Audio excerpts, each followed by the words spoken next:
Welcome to our second of the lectures this year in the series, the Edmund J. Safra Center for Ethics. I'm very happy to welcome Charles Fried to deliver the second of our lectures.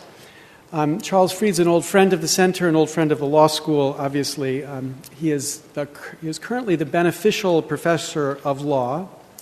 Although he didn't begin as the beneficial professor of law, he began teaching in the law school in 1961, which as I was born in 61, I know how many years that is, and we're not going to mention that.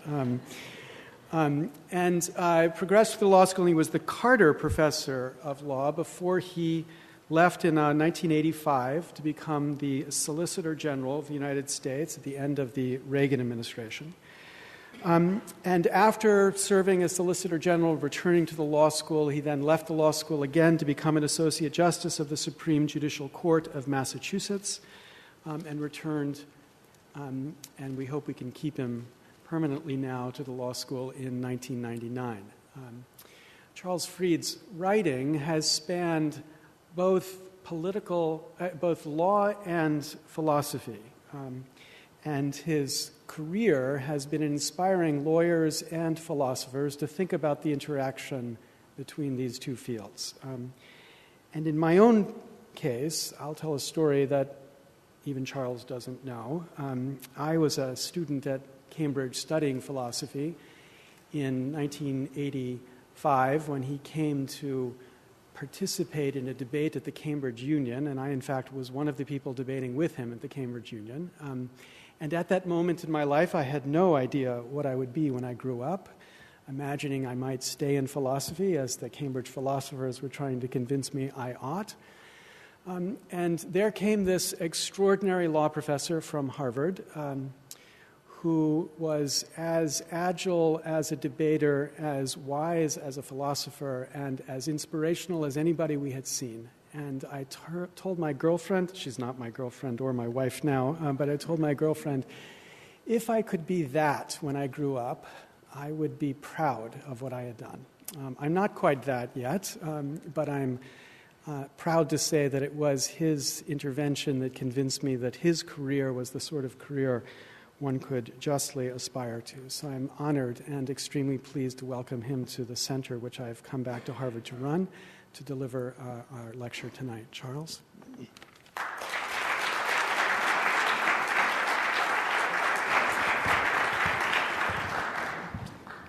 Thank you very much, Larry.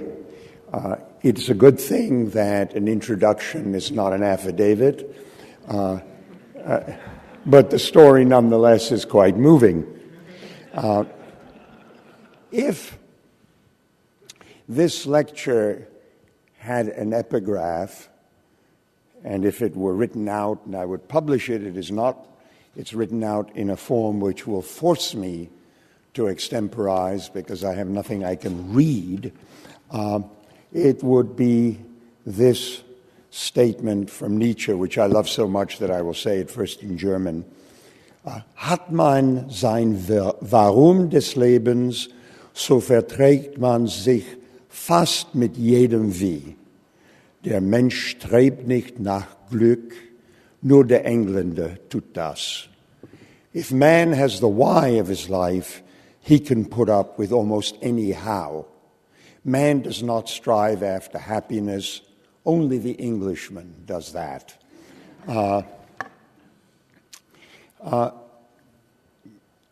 Just a little bit ago, Gregory Fried, who happens to be my son and he's a philosopher, and I published a book called Absolutely Wrong, and the chapter which provoked a lot of controversy and discussion and soul-searching was the one on torture, which described torture as absolutely wrong.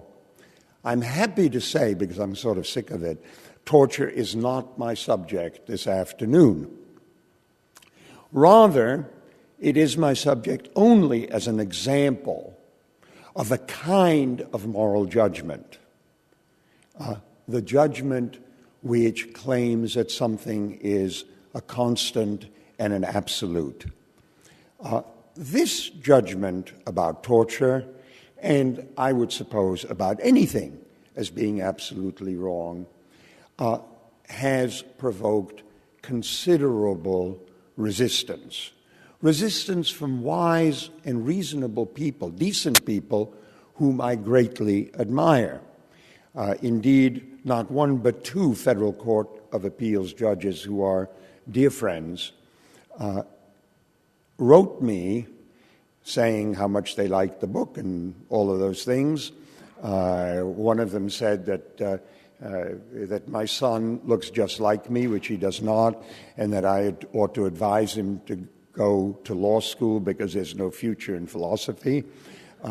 And I said, well, I did give him that advice 25 years ago. Well, these wise, reasonable, decent people, and as I say, these two federal judges are an example of that, said, it's a wonderful book, and we loved it, and so on and so forth, and all those lovely, polite things. But absolute? No. It can't be absolute. And then we get the story of, the ticking time bomb and all of that. And they say that, this can't really be right. Well, first of all, let me suggest to you that, in fact, more... I'm sorry, I have a frog in my, I think, almost permanently lodged in my throat, but I won't go rub it. There are people as wise and as reasonable and decent as those who have objected, who accept this notion.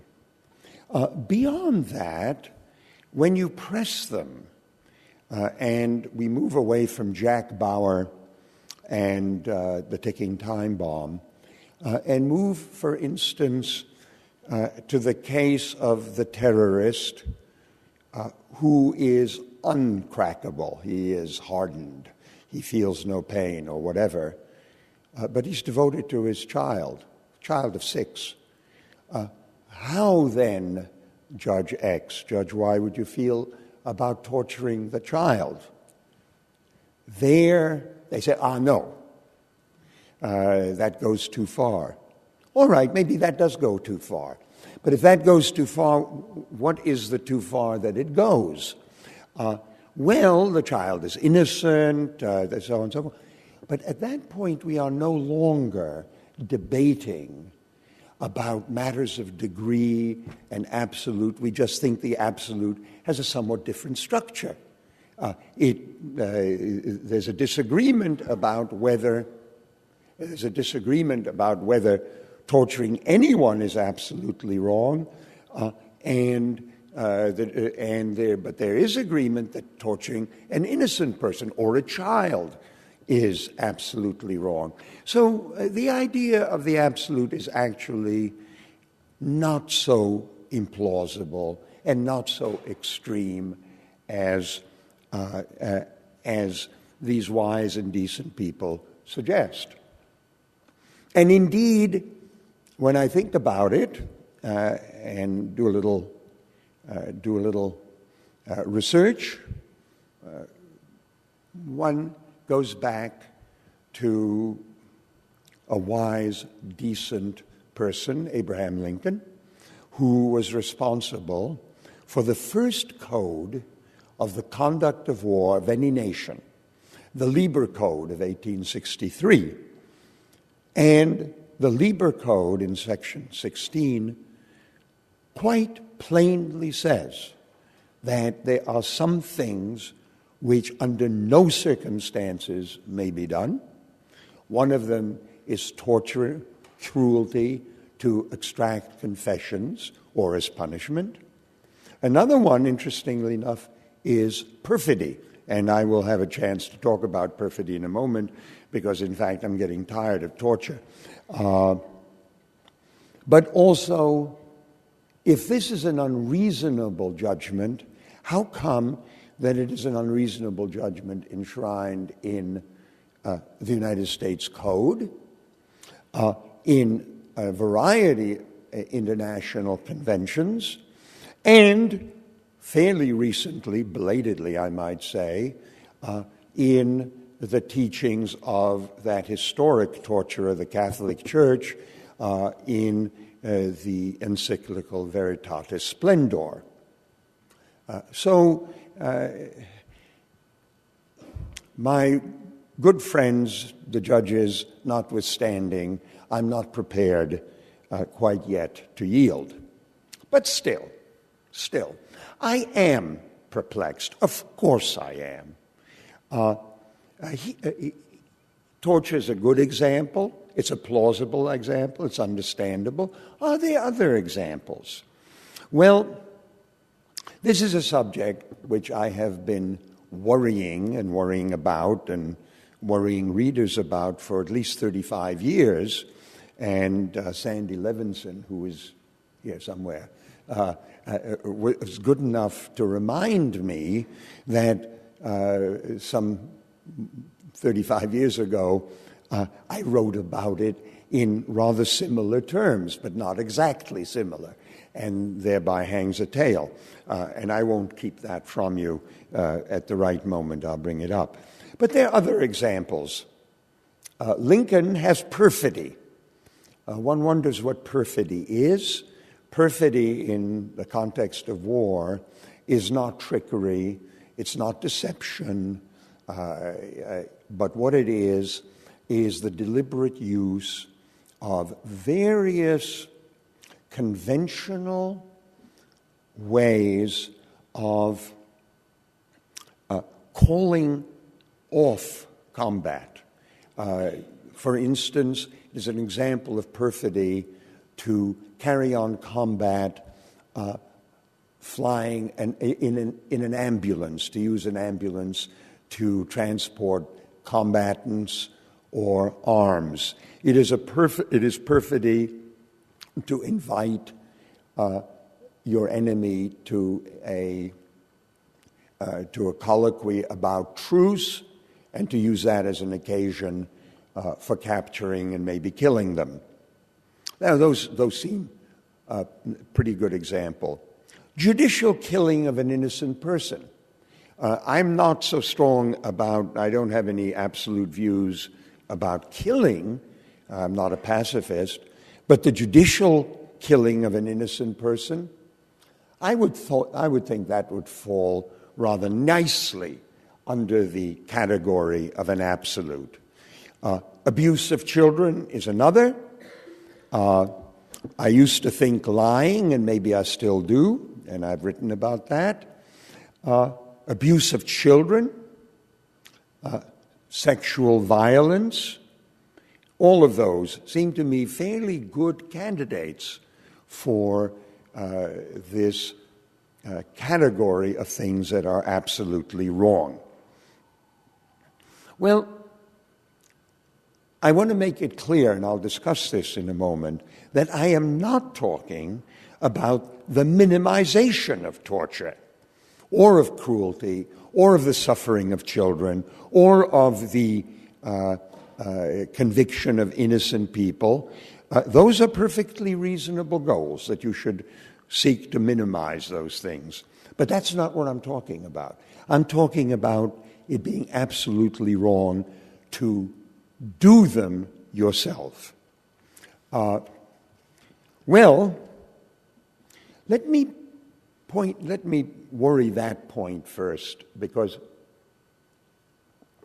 it says a good bit about what I mean and why it's sensible to mean that some things are absolutely wrong. If minimization was the point, the description of torture as absolutely wrong would be entirely inept, entirely inapposite. Because after all, if minimizing suffering were your point, there would be many situations where you might persuade yourself, and maybe persuade yourself correctly, that torturing somebody would have not in such a long run, maybe just the short or even the medium run, an effect in minimizing suffering. Indeed, it is not the point that what one wants to do is minimize the amount of torture in the world. That is a very fine goal, but that's not the same thing as saying that torture is absolutely wrong.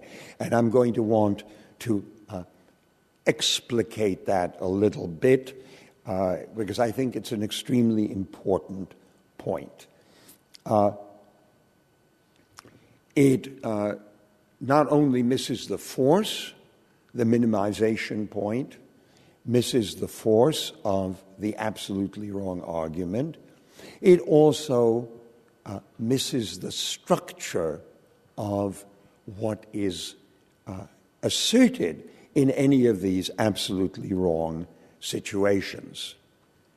The point is, and this is what I would insist on, we are not talking about a goal at all. It is not a goal that torture, perfidy, abuse of children, sexual violence, judicial killing of an innocent person, and so on, are absolutely wrong. Those are not goals. Those do not say anything about goals. They are not moral statements in the vocabulary or the category of goals. They are rather, and this is the central point, they are constraints on the pursuit of goals. The old distinction, which goes back to W.D. Ross, and which is explicated to such moving and powerful extent by John Rawls, is the difference between the right and the good.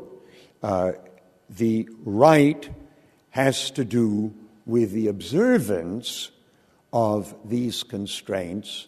The good has to do with the pursuit of goals.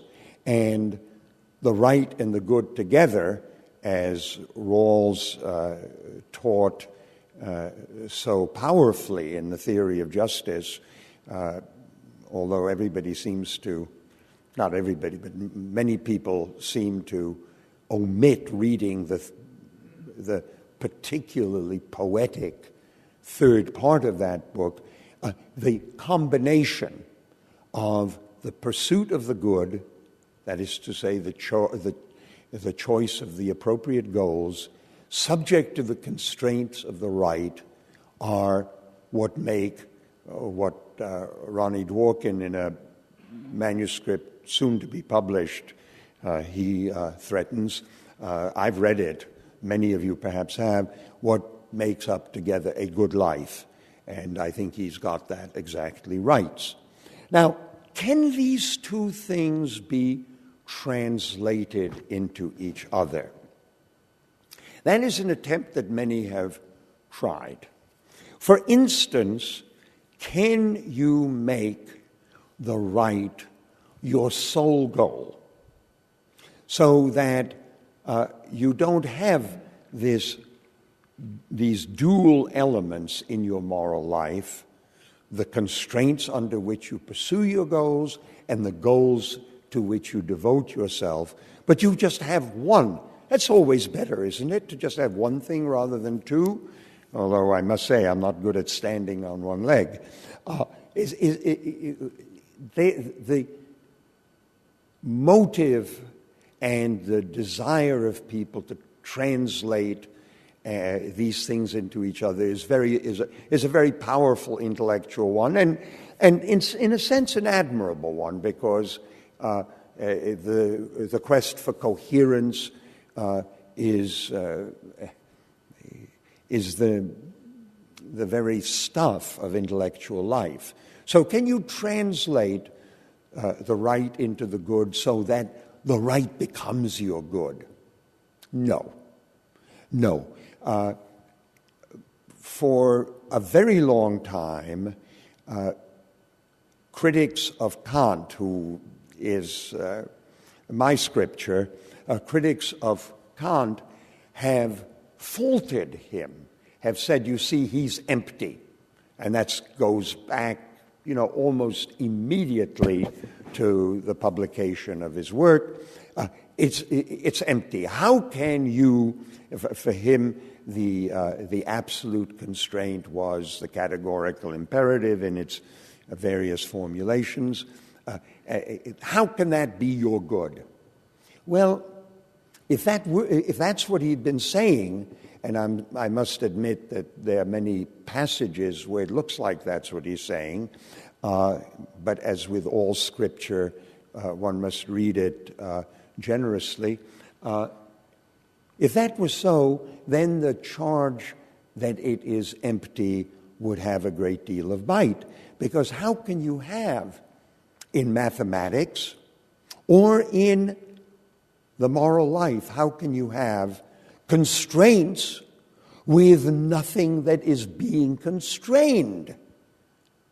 That which is constrained is the pursuit of goals, and the right, categorical imperative, if you like, is about the constraints. But the idea that you can turn the constraints into the sole good is a mistake, and it is an ungenerous understanding of Kant, and one which allows one to escape the wisdom of what he says. So no, you can't make the right into the good. Can you turn the good into the right? That is to say, can you make the pursuit of something which is judges your goals, some criterion of what the good goals in life might be? Can you turn that into the right? Well, you can, of course, if you wish, but then you've missed the essential structure of a complex moral life, because at that point, the whole notion of a constraint disappears, and all you have is a calculus. And that's why I read you Nietzsche at the beginning. That's really what Nietzsche, then you become like the Englishman. And of course, it's not surprising that the Englishman he had in mind was Bentham. So that won't work. Now, can you take the two of them and translate them into a third thing? Well, good luck. I'm sure you can. Maybe those writers, those authors, whether it be Rawls or Dworkin or what I myself wrote, Modern Liberty, maybe that is an example of translating it into a third thing. But of course, the third thing isn't much of a translation. It is just a restatement of the way these two important moral concepts fit together, work together, and make, if you like, to use Dworkin's very apt phrase, together make a good life. So you can say, yeah, all right, the third thing is the good life. But you can't understand what that means if you don't understand the underlying structure. So, all right, that's it. Now, let me return to this notion of minimization, or if you like, maximization, and why that isn't it, why that misses the point. Right off the bat, I will give you a hint, and then which is to say that the right is about personal agency, and about that which you yourself accomplish. But I'll have more to say about that later. It's about responsibility. If absolute constraints were goals, no suffering, No, you are required to minimize suffering in everything you do, and all choices must be directed at the minimization of suffering. Or, if you like, the minimization, we want to be more specific, the minimization of torture, or the suffering of children, or whatever. If you want to do that, then what you would find is any such posited constraint, any such thing which is posited reasonably, maybe not to the satisfaction of my two federal judge friends, but at least reasonably, since there it is in the Lieber Code, in international treaties and so on. Any such constraint which can be posited reasonably, if it were turned into a goal, would gobble up everything else you have to do.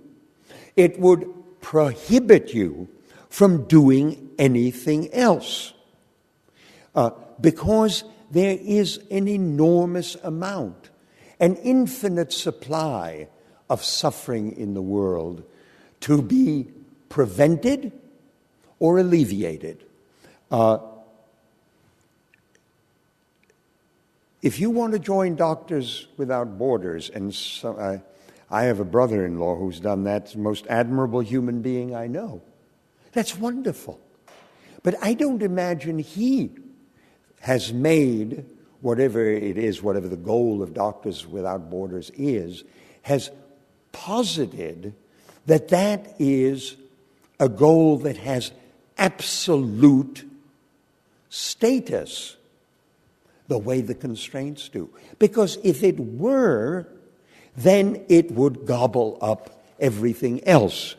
How would you adjudicate between the goals of Doctors Without Borders on one hand and the goals of Amnesty International on the other? They both have goals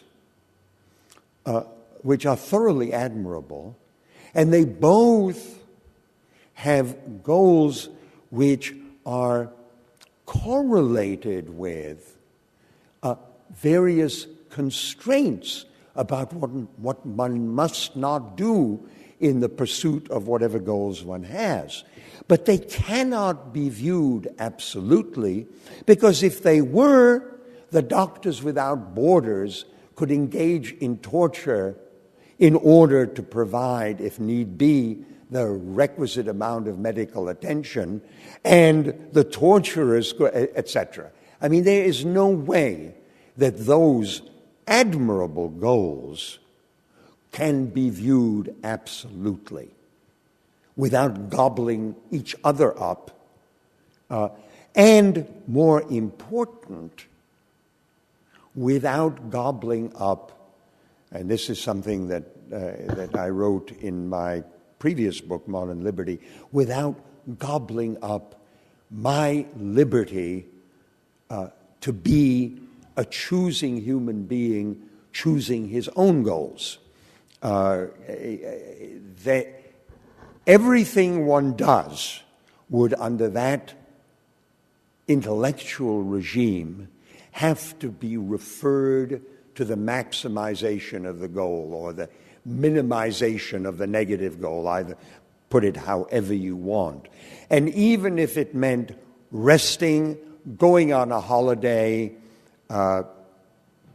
whatever it is, and I'm now referring to the assault on liberty that such a conception entails, would have to be justified and could only be justified in terms of, well, when I listen to music, that simply allows me to rest up and recharge my batteries so I can then return to the fray, whatever that fray is. And that is a profoundly, if I may use a pejorative term, but I use it advisedly and deliberately, Leninist conception of the good life. The Pauline injunction in Romans, do not evil that good may come, is the very opposite of Leninist doctrine. Do evil, if necessary, do anything that good may come. And not only do not evil that good may come, but also do not do violence to your own personality, your own liberty, that good may come. Somehow find a construction which includes both the right and the good. Now, the previous lecture in this series, Tim Scanlon, addressed some of these things, as, of course, did the man who taught both of us, John Rawls, that there is a duty, of course, to minimize evil.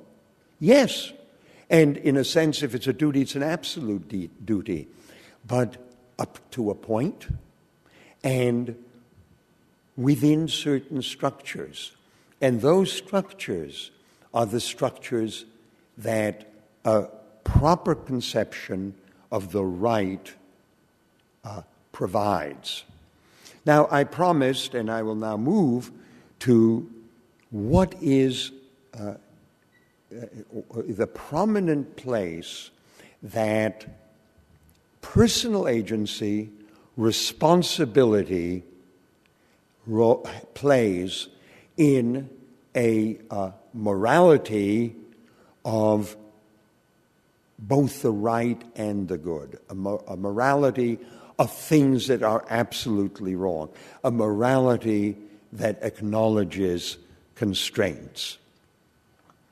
And the crucial concepts, and they work together, they are aspects of each other, are the concepts of personal responsibility, personal liberty, personal agency. It's the difference between that which happens because other people are doing it, or maybe no one is doing it.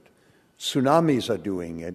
That which happens, and which I may have some kind of a duty to alleviate, and I do not gainsay that, and those things that I do myself through my own agency. And these correlated concepts have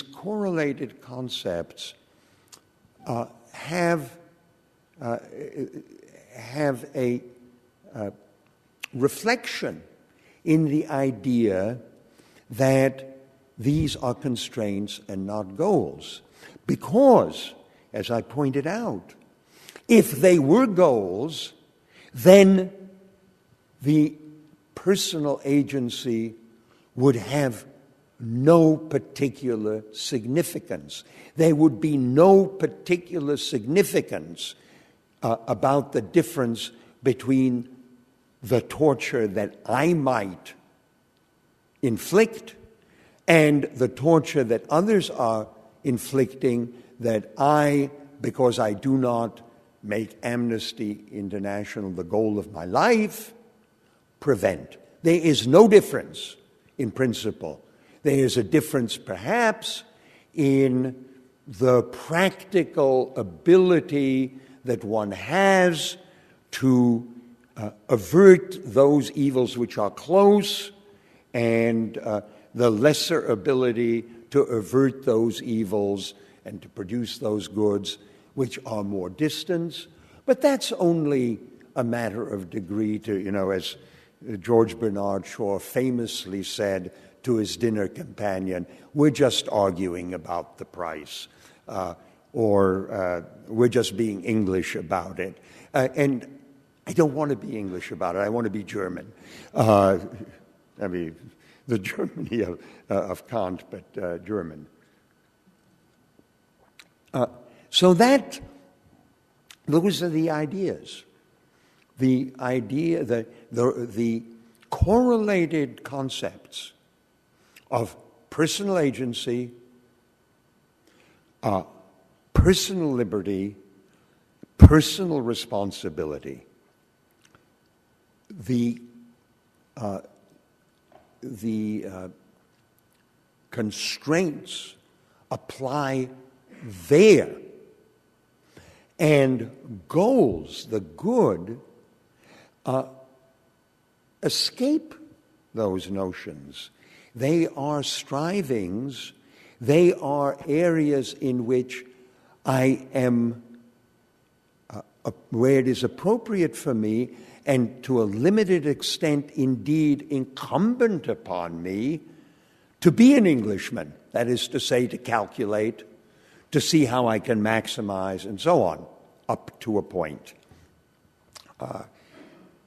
So that's how those concepts work together.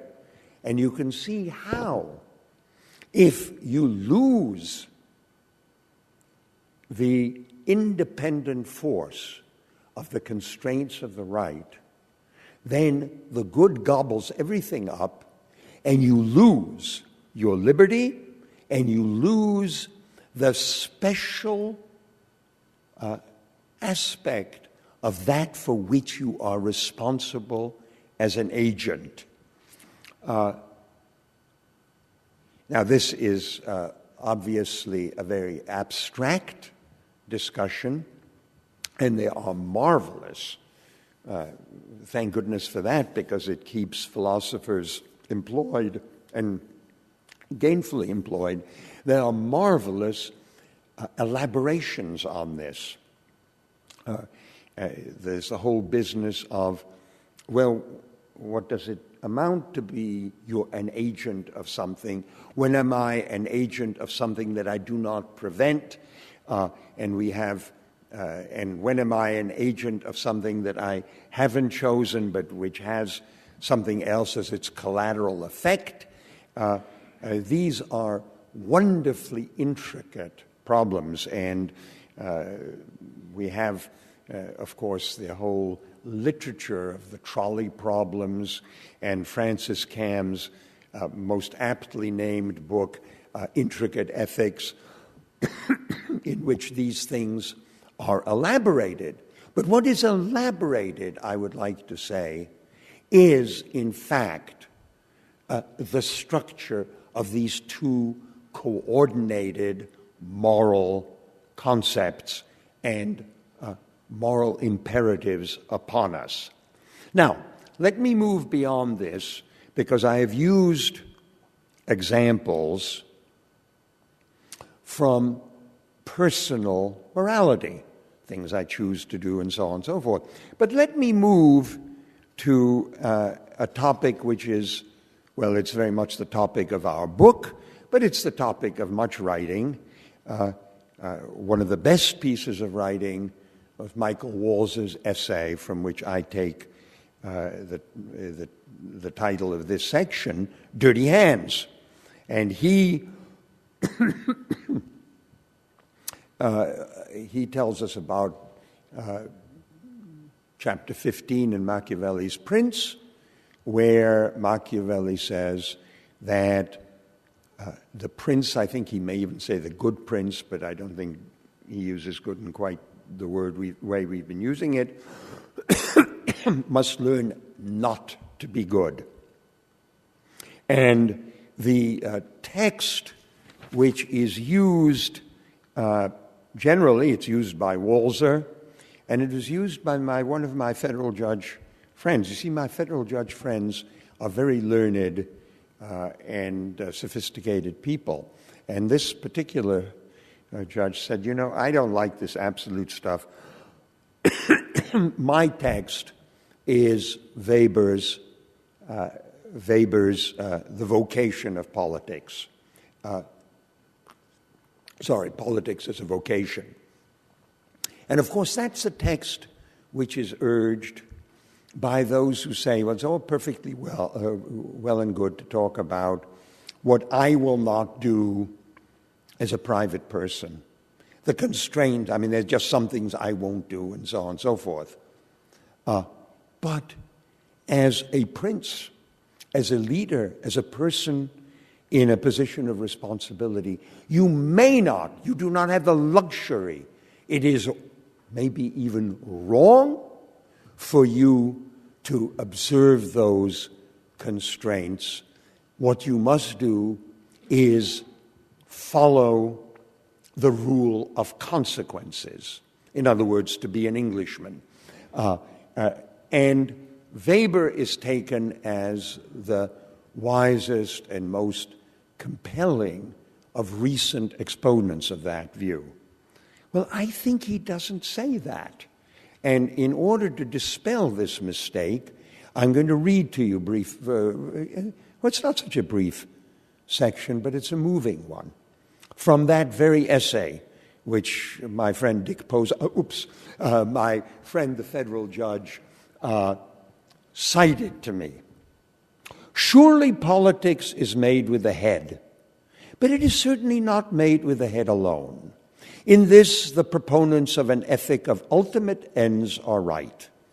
One cannot prescribe to anyone whether he should follow an ethic of absolute ends, and I think there he's talking about what I would call constraints, or an ethic of responsibility, which is what I would call the ethic of the overriding good of all things, or when the one or when the other.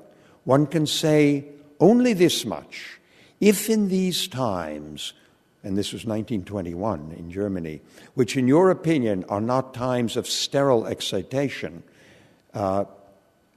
if now suddenly the Weltanschauungs politicians crop up en masse and pass the watchword, "The world is stupid and base, not I. The responsibility for the consequences does not fall upon me, but upon the others whom I serve, and whose stupidity or baseness I shall eradicate," then I declare frankly that I would first inquire into the degree of inner poise backing this ethic of ultimate ends. I am under the impression that in 9 out of 10 cases, I deal with windbags who do not fully realize what they take upon themselves, but who intoxicate themselves with romantic sensations. From a human point of view, this is not very interesting to me, nor does it move me profoundly. However, it is immensely moving, and this is the passage I'm trying to lead up to. It is immensely moving when a mature man, and he puts this in italics, no matter whether old or young in years, is aware of the responsibility for the conduct of for the consequences of his conduct, and really feels such responsibility for the consequences of his conduct, and really feels such responsibility with heart and soul. He then acts by following an ethic of responsibility, and somewhere he reaches the point where he says, "Here I stand. I can do no other." That is something genuinely human and moving. And every one of us who is not spiritually dead must realize the possibility of finding himself at some time in that position. Insofar as this is true, an ethic of ultimate ends and an ethic of responsibility are not absolute contrasts, but rather supplements, which only in unison constitute a genuine man, a man who can have the calling for politics. Now, I would say Lincoln, when he promulgated the Lieber Code, was such a man. But let's move from the inspirational to something a little bit more concrete.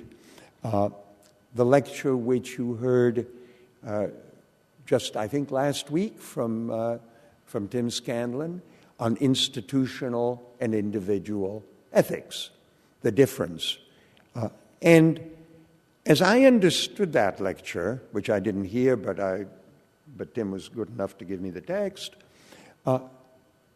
we are not in any danger of disagreement or tension, because there is no sense in which the individual acting in a position of responsibility is somehow in a different moral universe. We are responsible to him and he to us, but what he does in our name is something which are only those things which we might do and we might allow.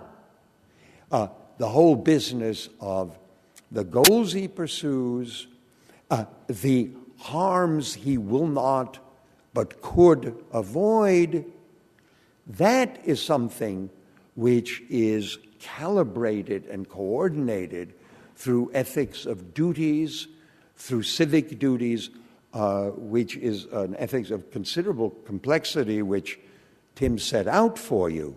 But I see no contradiction. I see nothing which forces me to say that I myself would not torture, and I would not want anyone, but as the prince, I have to do that. I don't understand that. I don't understand that because, after all, if I may not torture, if no individual may torture, but the prince may order the torture, then surely he's ordering somebody who should not be torturing, who should not be acting perfidiously, and so on and so forth, to do just that. And I don't understand how the fact that it is done at a distance in any way mitigates the wrongness of the action. Now, there are complexities which show the difference between being the personal agent and simply allowing things to happen. I think of the marvelous story, it's actually a blood-curdling story, during the Second World War, when the British had the Enigma machine, and they'd cracked the German code. And so they could follow many of the moves that the Germans were about to make. And one of them discovered that they were about to have a massive raid on Coventry. And that could have been thwarted.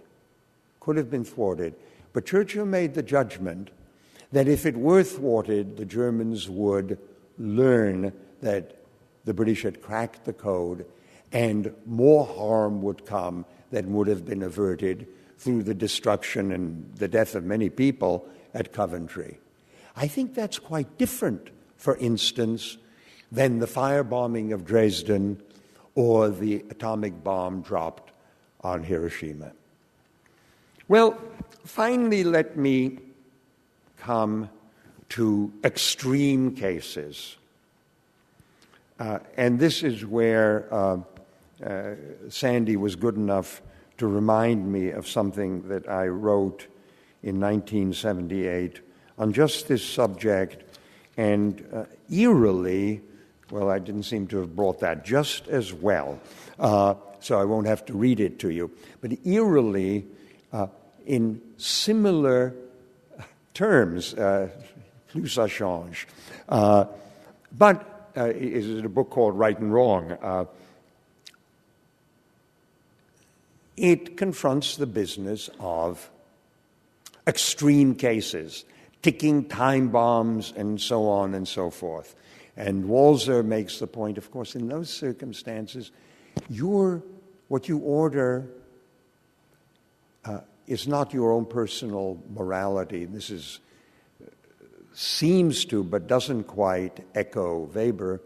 You are now acting as an agent for others, responsible for others.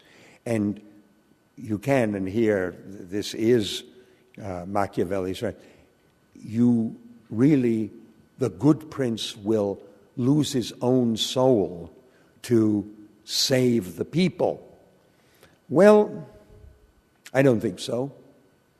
And extreme cases do not move me, because what is extreme about the extreme cases? Survival. And I will pose the question, what is so great about survival? Survival as what? Survival as whom? The only case which I have heard, which has moved me and has given me doubt, came when Greg and I were talking about our book to the American Academy of Arts and Scientists, and somebody, either a scientist or a person steeped in science fiction, said, well, what about a Death Star? Somebody, a device which will surely and instantly cause the earth to disappear, life to disappear forever. How about that? Well, how about that? And the only thing I can say as I slightly recede from my absolutes is, well, if all life were to disappear, then so would those entities, which is us, who distinguish between the right and the good, who have morals, and morals of every sort, both the morals of right and the morals of good, would be gone from the universe forever. Perhaps that is a case I would be willing to contemplate. I don't know. And I think with that, I'll turn to your questions. Thank you.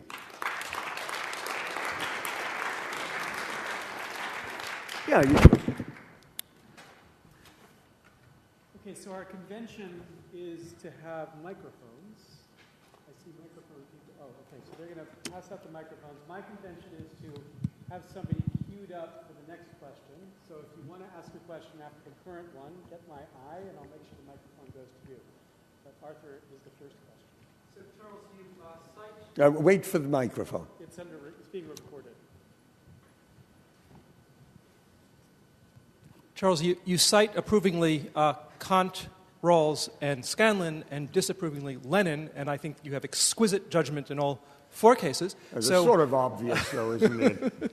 So it's against that backdrop of agreeing with you on all four cases that I asked my question. I don't quite have a grasp on your account of positive duties. Kant, of course, as you know, has an account of imperfect duties, and Rawls does not restrict the right to constraints, and of course neither does Tim. But then sometimes you sound as if to have absolute positive duties is somehow flirting with Leninism. Let me give you two simple examples. Now, of course, one of the things that makes the imperfect duties imperfect is they can contingently come, the prima facie duties can come into conflict. And so we have to choose, and sometimes they can be too exhaustive. But still, I think we can construct a sense of positive duty that is extremely binding. Let me give you two simple cases.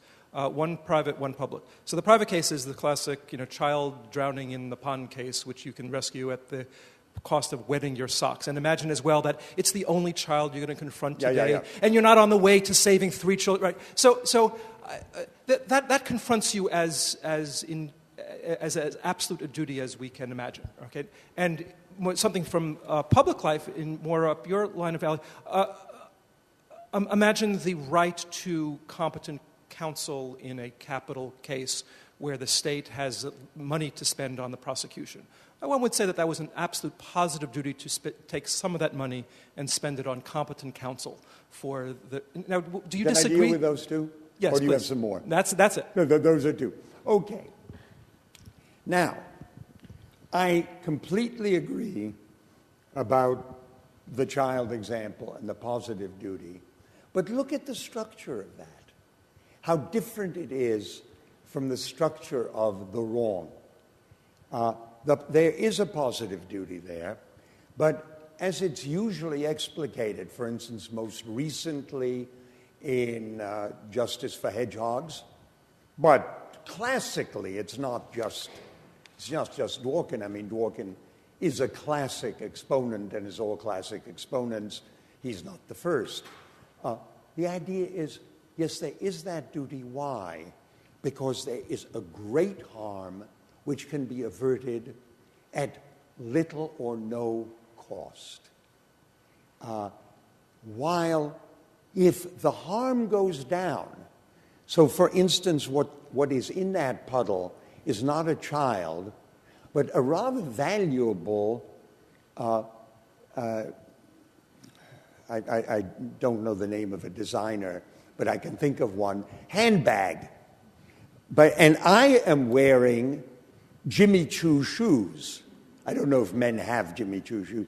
And I decide, no, I'm not going to tip that designer handbag and ruin my Jimmy Choo shoes. Well, I suppose if what I was wearing was sneakers, I ought to do it. What I'm pointing out is that in that case, unlike my torture and the other cases which I did cite, there is an implicit bargaining, trading off, if you like, English type of calculation. Not at all in what I'm talking about. So your case does not embarrass me. Now, there is a whole structure of argument about why I have a duty to do that for the child. And that is an argument I haven't embarked on. But I acknowledge it, and it doesn't embarrass me. It doesn't embarrass my argument at all. Now, take the... now the... Just to be clear, it falls on the side of the good, whether or not you save the child, not on the side of the right. Yes, but I think there is a duty to pursue goods. And as Kant said initially, and Dworkin has said laterally, and a lot of people have said in between, to choose a good, Rawls's example is manicuring lawns with nail scissors, and Dworkin's example is collecting matchboxes. To choose that is to deny in a different way the values which are denied, the morality which is denied in being willing to be the agent of evil.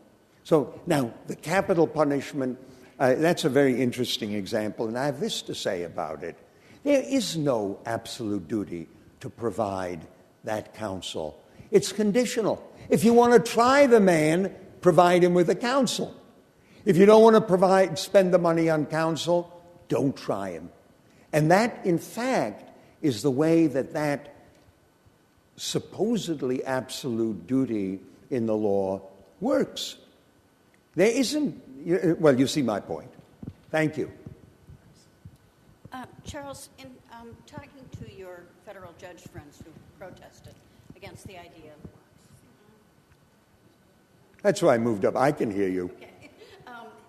In talking to them, when they protested against the idea of the absolute wrong, your response was to produce a qualifier, not just, say, torturing a child. And the qualifiers... To propose or possibly consider. Right. No, actually, I don't propose it. What I'm... that won't matter to my point. Yeah, good. Okay. But the qualifiers that you did propose were of various kinds, or the ones implied in your examples were of various kinds. So, for instance, in the case of perfidy, the qualifiers have to do with the context, it's wartime, and with the purpose. That you're doing this, you're using this signal presumably to get yourself an advantage. In the case of torture, there's an implicit qualifier having to do with the end of the action, because after all, it's not just a matter of inflicting terrible pain on people. In the days before anesthetics, we did that in order to save their lives, and it wasn't considered wrong, and I don't think we'd consider it wrong now if it was absolutely necessary.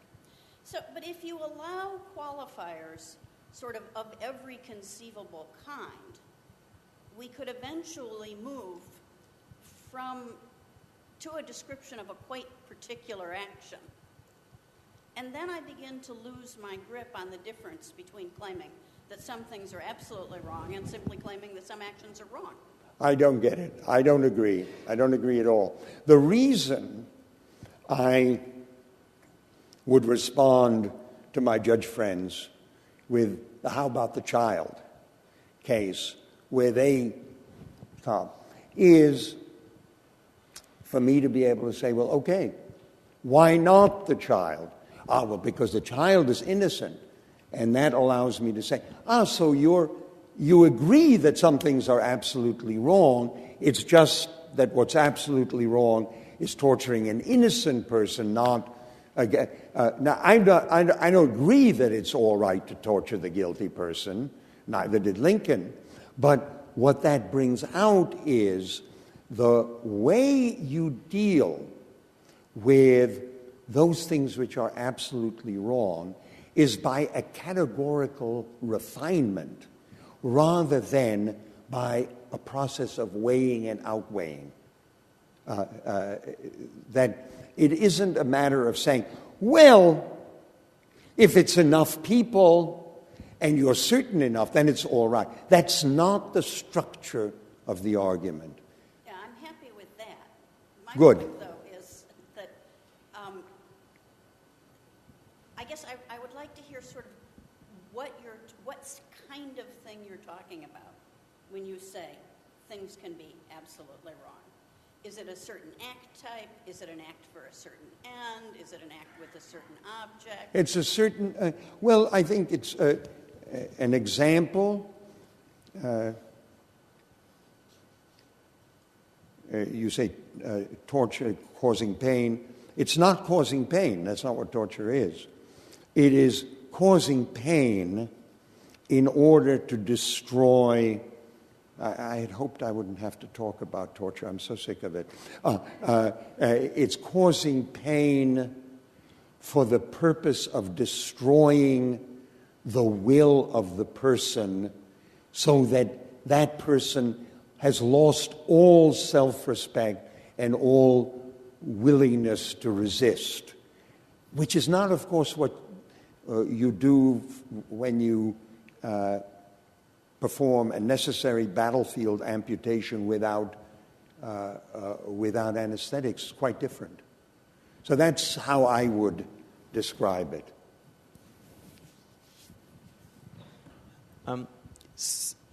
So there are many questions I could ask, but I'm curious as to... Where's my... sorry, yes. Jonathan Marks, hi. I greatly appreciate your talk, and there are many things I could ask, but what I want to do is see how you apply your critique to sort of the body of international human rights law and practice, which contains many positive duties in addition to the one that Arthur described. There's the right to vote, which I think the people of D.C. would say is an example of one which is continually violated. But let me ask you about one, and I hate to do this, but because you don't want to talk about torture. Go ahead. But it's because it's also interesting to me. It's an area of disagreement between you and your son, as I recall. So the obligation is not just the prohibition on torture. The obligation is also an obligation aut dedere, aut judicare, which means an obligation on the states either to prosecute people within their territory who are guilty of torture, or to give them to another state that will do it. And also additional obligations are kind of obligations of minimization, to review your interrogation procedures to make sure they don't lead to torture or cruel and human degrading treatment. So what's your view about the sort of international human rights doctrine? Do you think that it's got it wrong then? I think my views are that they are various. Some of them are profoundly silly and wrong, as for instance in the hate speech category, where the United States is rightly, how should I say, an extreme outlier, and some of them are profoundly right. And the fact that something calling itself international human rights law embodies something or another causes me to think, but it does not compel me in any way. I mean, there are enough things in it which strike me as either extreme or incorrect or politically motivated that each one I would like to consider in considerable detail before I signed on. So can I just ask you then to focus on the aut dedere, aut judicare, the obligation to prosecute your torturers or extend them to someone? I don't see that as an absolute obligation. I mean, the law is full of obligations. Lots of obligations. You know, the statute books are full of them. And the fact that some of these statutes are called international human rights statutes doesn't cut any ice for me. And some of these embody great moral principles, and some of them are quite pragmatic and do not. The obligation, the judicare, what was the Latin term before you went? Dedere, to give up. To either give up. Yeah, I don't agree with that as an absolute obligation, not at all. And it's, you know, one of many things that in statute books you could find which one would say, yeah, it's kind of good on the whole, but yeah. I mean, I think of that's true in many things in the United States Code, and I'm sure there are many things in international human rights law or in international treaties and so on, which are similarly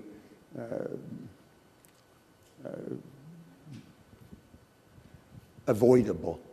The fact that it's called international human rights law does not promote it to the category that I've been talking about. It's a candidate, but it's not.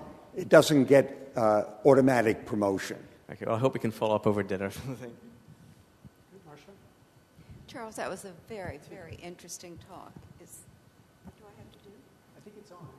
Oh, okay. I think it's just working for recording purposes. I see. I see. It was an interesting talk. I have two questions. One, you mentioned the distinction between Churchill's action in Coventry and Dresden and Hiroshima. Right. Could you expand on that? Is it just commission versus omission? No, not at all. Because I think then I have another question. In Dresden and Hiroshima, I go back to Lincoln. The Lieber Code is a remarkable document, remarkable in so many ways. But one of the things that he says is, of course, it's appropriate to seek to kill, maim, disable, destroy the property of combatants. It is never appropriate to aim to do that to non-combatants.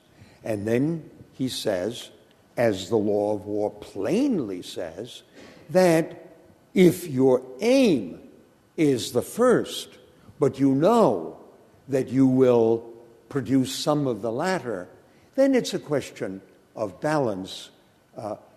So, for instance, it's a quite interesting example in Gaza, another place where international human rights law, well, don't get me started, in Gaza where Hamas was deliberately locating its bunkers under hospitals. Well, that's a different situation. Hiroshima and Dresden. Dresden was arguably a military target because there were rail yards which were important transshipment points outside of Dresden. But the destruction of the city had nothing to do with that. And that was not the aim of it, and no notion of balance would have produced that. Hiroshima, also, it was a minor port of embarkation for troops. But that's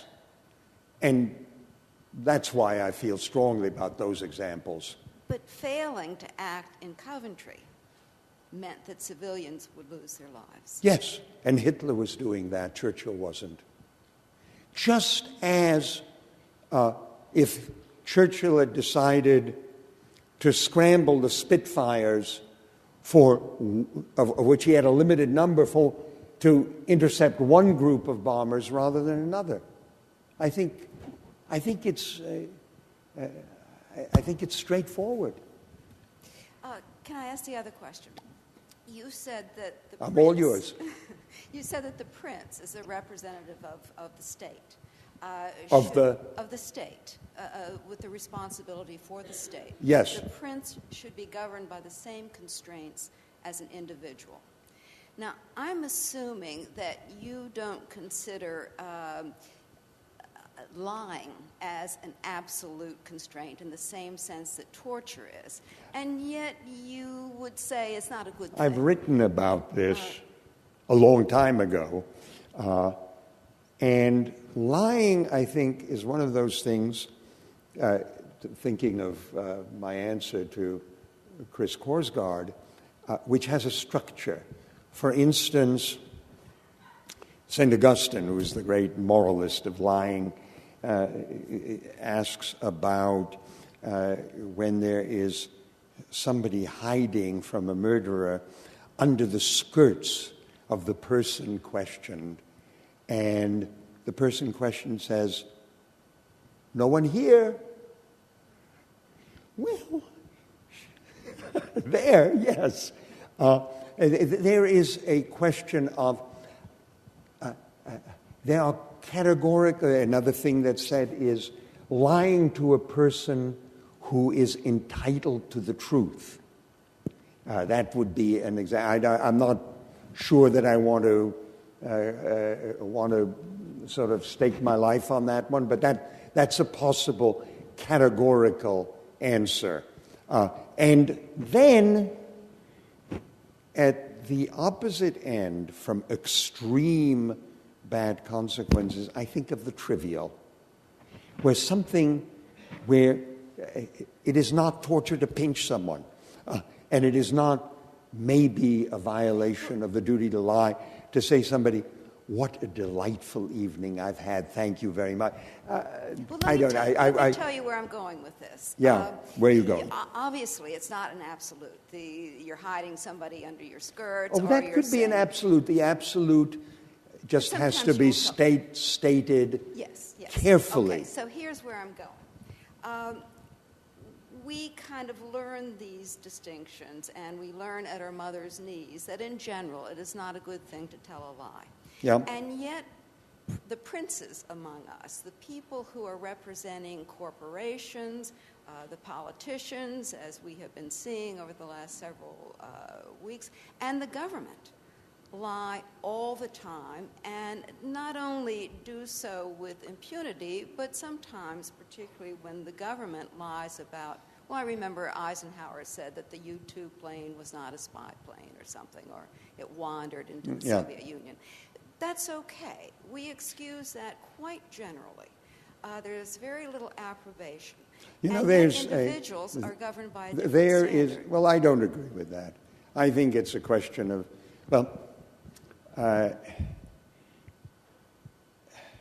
in the Gospel, in Matthew, there's a phrase which says, "I send you out as sheep among wolves.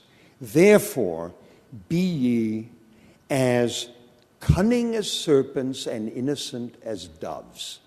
Now, the politicians you refer to are as cunning as serpents, but they've forgotten the second part of it. And I think that in the lying case, particularly the gross lying cases, there are all kinds of things you can say which are not lies. The U-2 was not a spy plane. First of all, you don't have to answer the question at all. I think the cunning as serpent prince, who is nonetheless innocent as a dove, can deal with this. Unfortunately, rarely do we have princes who combine those two qualities. That's my point. It's a double standard. No, it's not a double standard. It's a single standard. But to me, yes. You're asking me what my standard is. That's my standard. Charles, you've spoken eloquently about the need in a good life to have both constraints and goals. Yes. And you've said that if we try to get by with only goals, which I wouldn't want to do, as you know, but consider this. I sure do. If we try to get by with an ethic of only goals, we lose agency and liberty. Yes. Although I'm entirely on your side, I'm not so sure about that. I want to raise 2 points about it. Even if we have an ethic only of goals, or only of one goal, which, as you say, swallows up everything else, there still is a distinction between what I do, even if we have the doctrine of negative responsibility. So I'm held responsible for things, everything that I don't prevent. There are the things that I couldn't affect. So I had nothing. So my agency is not completely gone away. It's enlarged in a certain way. But there still is a difference between those things that I'm responsible for in this exaggerated sense, and the things that I'm not. So the devil is in the angel, whatever is in the details about refining a plausible, a defensible, whatever idea of that. That's not my main point. My main point's on the other side, and this may sound pedantic, but I hope it doesn't come across as entirely that. And that has to do with the preservation of individual liberty.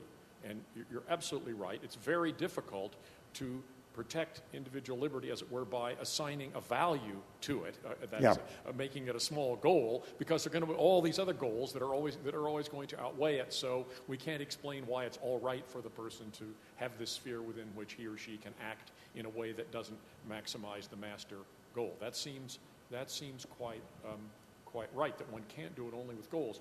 But what one needs in order to do it isn't constraints, but what Sam Scheffler called prerogatives. That is, we need to be able to say, yes, it's a goal, it's terribly important, but you don't have to do it.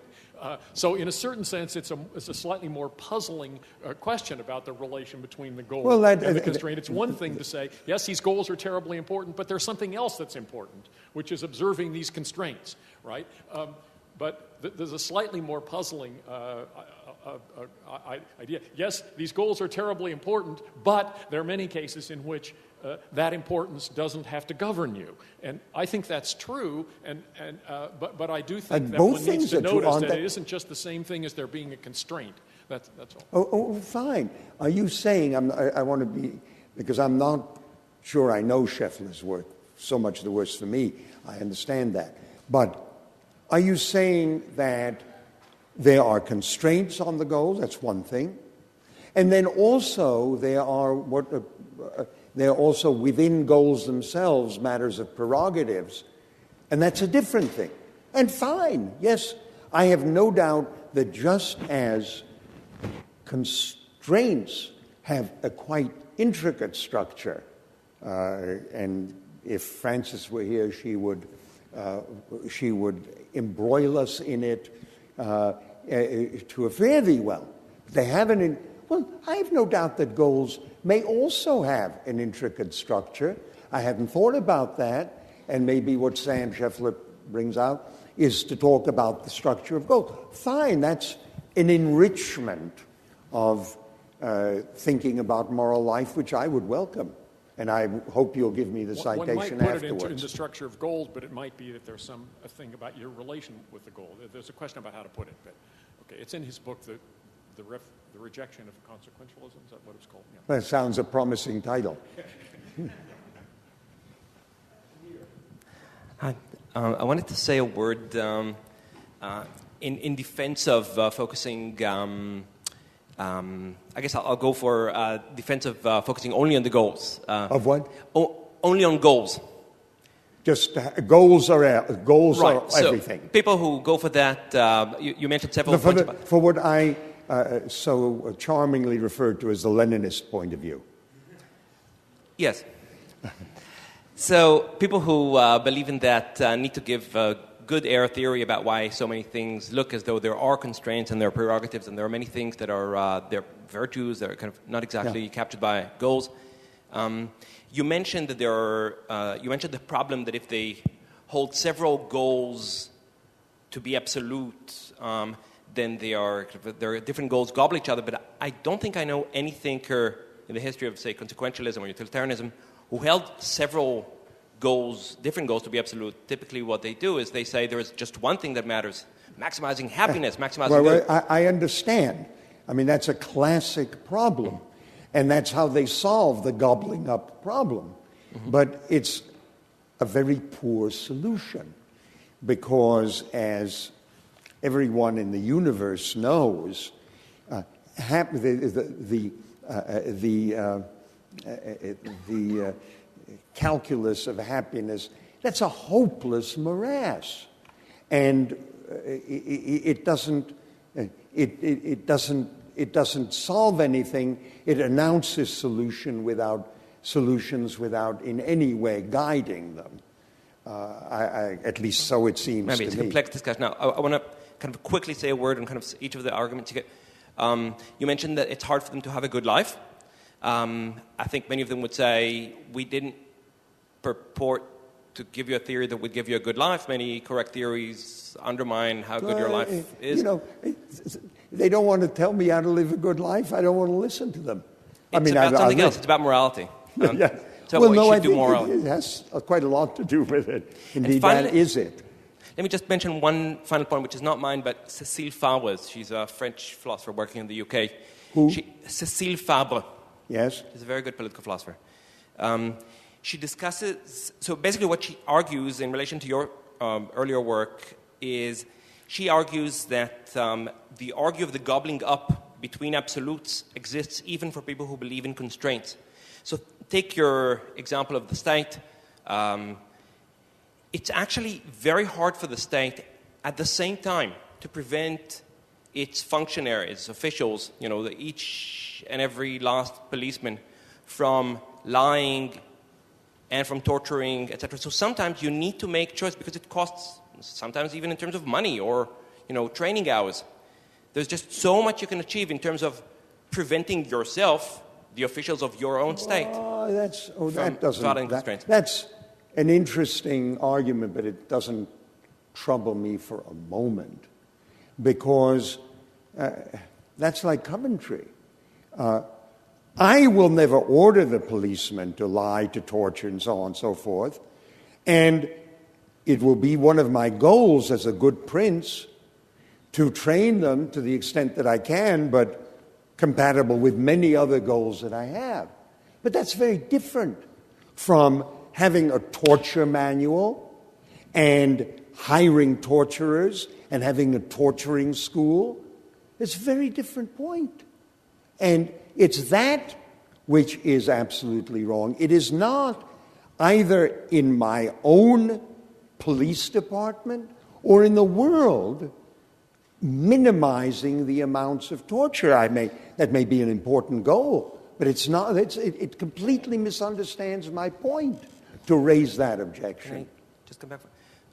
I thought that maybe that's my misunderstanding. I thought that the absolute constraints are not, say, the Lincoln, etc., is not about training people to do certain things. It's about doing those things. And if it's inevitable, it's that about this will happen, allowing them to do them, forbidding them from doing it, which isn't the same thing as telling them to do it or ordering them to do it. That's the point. Dennis. Charles, you've reached this eminent stage where there's the early Marx and the late Marx, the early Rawls, late Rawls. Now there's the early Freed and the late Freed.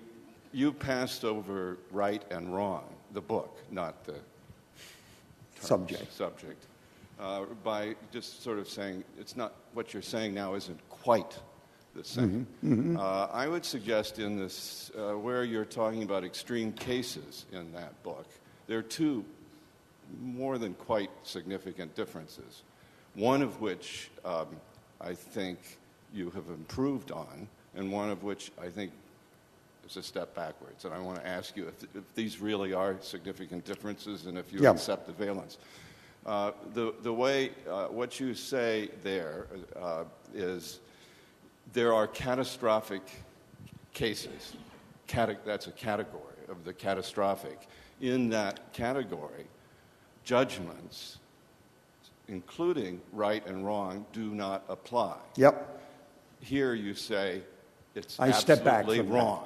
I step back from that, right. And that seems I've just right. said that. I've just said that I did. Yes, no, and I think that's an improvement, right? Good. Might explain why. But the other, what you've done tonight, though, is in that book, the category of the catastrophic is more plausibly more expansive there. It includes a lot of things that most of us would, like the end of a society. Tonight, the catastrophic has been narrowed to the Death Star. That's right. I mean, that's the only black hole catastrophic. And that seems to me to move your theory in ways that make it less relevant to politics. Well, Dennis, I don't get it. If I have improved on right and wrong by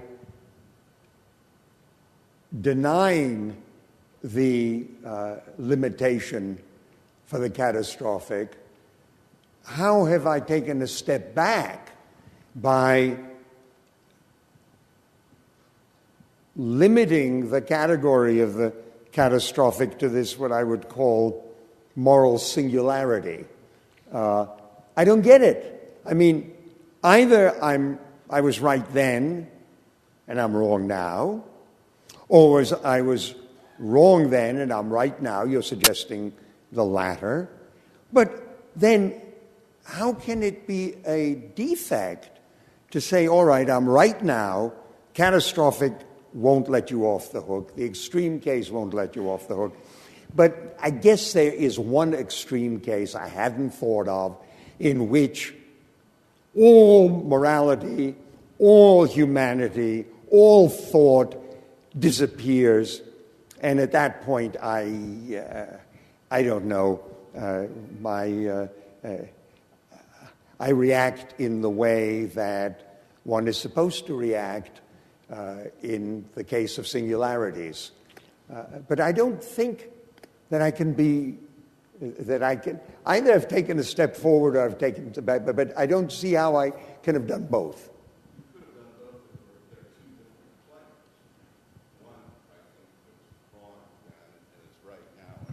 Right now and was wrong then. Well, what is it that's right now and was wrong then? I'm sorry. What is it that was? Yes. What is it that's wrong now and was right then? Well, are you talking about the singularity? Yeah. Hey, look. If in 1978 I said there's this range of things which are outside the purview of my absolute argument, and you say, yeah, that's no good. You're wrong, Fried, and I'm so glad you stepped back from it. Today, I say that this infinitesimal epsilon, which is, that's wrong too. I don't get it. Dennis, I don't get it.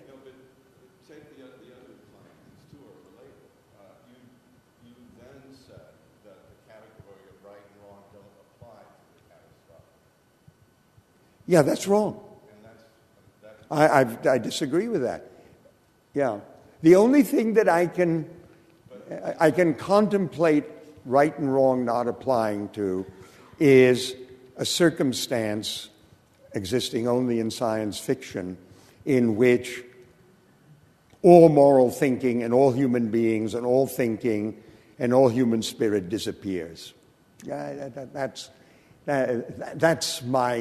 That's the one. That's the Death Star example. Okay, and so our time has disappeared. Please join me in thanking Charles.